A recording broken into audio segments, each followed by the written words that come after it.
Hey guys, what up? So today they released a new dev blog for Raids Rewards, and I gotta say there's a lot of interesting stuff that they're gonna be adding, and I honestly can't wait. But to start off, we have Dragon Claws, and oh boy, I'm not sure how I feel about Dragon Claws, but I think they should come into the game. They're really interesting spec wep, and they're not going to be really as overpowered without Turmoil or Overload, so I think they're going to be really balanced in Old School. But I think we all know what Dragon Claws are, so I'm just going to move on to the next one, which is Ancestral Robes. Now, this is one that I'm probably going to be looking forward to the most. I do a lot of barrage tasks through Slayer, and I think these are going to be the new best in slot for Magic. And the reason being is because, well, they are releasing two sets of robes. Comparing to Arums and the one that they provided in the dev blog, I think these are going to be these superior ones. Because, one, these are non-degradable. They have a +9 magic attack bonus versus Arums, and they have a +4 magic damage. Now, I'm not counting the hood in this case because obviously I do Slayer, and I think only PKers really benefit from the hood. So I think majority of people will just be using the top and the bottom, but if you're interested in the hood, then I think it's obviously going to be the new best in slot for that as well. The only difference between this and Kodai robes are the magic defense and slightly better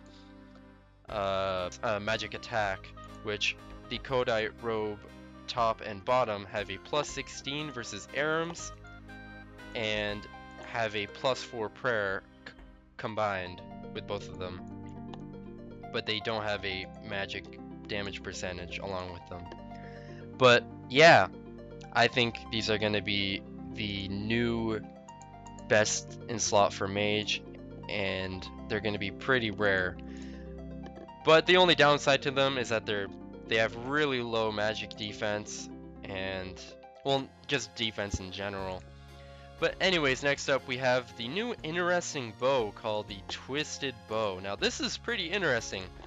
I don't think we've ever seen a bow that really works like this, but this bow essentially, it can fire arrows up to dragon, and it has the same speed as a magic short bow, I'm pretty sure. It has no special attack, but the way it works is it changes in strength and accuracy when used on magical opponents. So let's say you're versing somebody in PvP that has 99 magic. You will hit a lot harder on them versus somebody that has like 60 or 80 magic. And not only does this work for just their magic level, but this is a combination with their magic defense. So, you know, from a PVM point of view, this would be really good at Calfight Queen, assuming that this weapon can out-hit a bludgeon maybe. But since the KQ has a magic level of 150 and a magic defense of 100, I think this would be really good against it. But I think this bow would be amazing for a lot of reasons. Unfortunately, for PKing, I think this is gonna really destroy a lot of rangers that are PKing right now. But next up we have the Twisted Buckler. Now this is the new best in slot shield for range. This has pretty much the highest range attack again versus the Odium Ward, and this is basically the next tier thing that is going to be for the range defense shield. There's really not much to say about this. It has really good defense as well. But next up we have, this is probably the weirdest one, but I guess I'm not really sure where this would be useful, but we have the Din's Bulwark. Now what this is a two-handed shield, which basically you would switch, I guess, on a really high-hitting monster, and what it provides is a ton of defense. Now I don't know why, but it has like attack bonuses. I don't know if you can use this thing as a weapon, but assume you can, and I think it has the same attack rate as a 2H. So next up we have the Dragon Hunter Bow, which There's also a really interesting one. It doesn't have a special attack, but it's going to be really useful against dragon dragon creatures. Now, I think this would be really good against steel dragons in particular and iron dragons, but I'm not sure. Now, here's where things get really interesting. This is where a lot of the stuff is like, is this really worth it? We have the Elder Armor. Now, I compared this with a lot of different armors, such as Bandos in particular and the Serpentine Helm. First, let's start off with the Elder Helm. So the Elder Helm, it has slightly better defense bonus than the Elder Helm, but unfortunately I don't think it's gonna be better than a Serpentine Helm, simply because the Serpentine Helm inflicts venom or poison depending on what the monster can really take in from it, but it has the same like all these armors have these exact same strength bonus as Bandos and all that. It's just the defense is slightly different. Now, the only thing that I think is going to be really useful is pretty much just the Elder Plate body.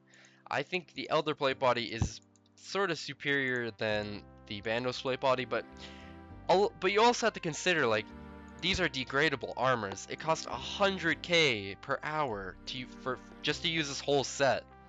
And personally, I think what people are gonna do are just gonna not wear the Elder Plate Legs or the helm and just use the plate body, because comparing the defense bonuses, this has a superior comparison to like the Bandos plate body in defense, and I think this is like the most useful thing out of all of them. And now here we have the Kodai robes, which, as mentioned before, the difference between this and Aram's is a 16 plus magic attack bonus, but this does have a huge difference between the defense bonuses, and this also comes with some prayer bonuses as well. But I'm not sure if PKers would really necessarily use this, because this does have a 75 defense requirement, so I'm not really sure on that. But next up we have the Twisted Armor. Now, this is slightly better than Armadil. It has range strength bonus as well, so this is probably going to be the new best in slot for range, except for like it has a slight increase in the defense bonuses, but that's pretty much it. These are all the new things that are going to be added, and honestly, this is a ton. Like, these are, like, if you really look at these from like individual pieces, this is a lot of armor we're going to be getting from these bosses. And oh my god, I can't imagine what the price of some of these are. I think the magic robes are going to be the most expensive, but since a lot of people will be using like Elder Armor for Bandos and testing and stuff, I think a lot of these are going to be really useful. But that's pretty much it for the video. Hopefully you guys enjoyed, and honestly can't wait for raids at this point.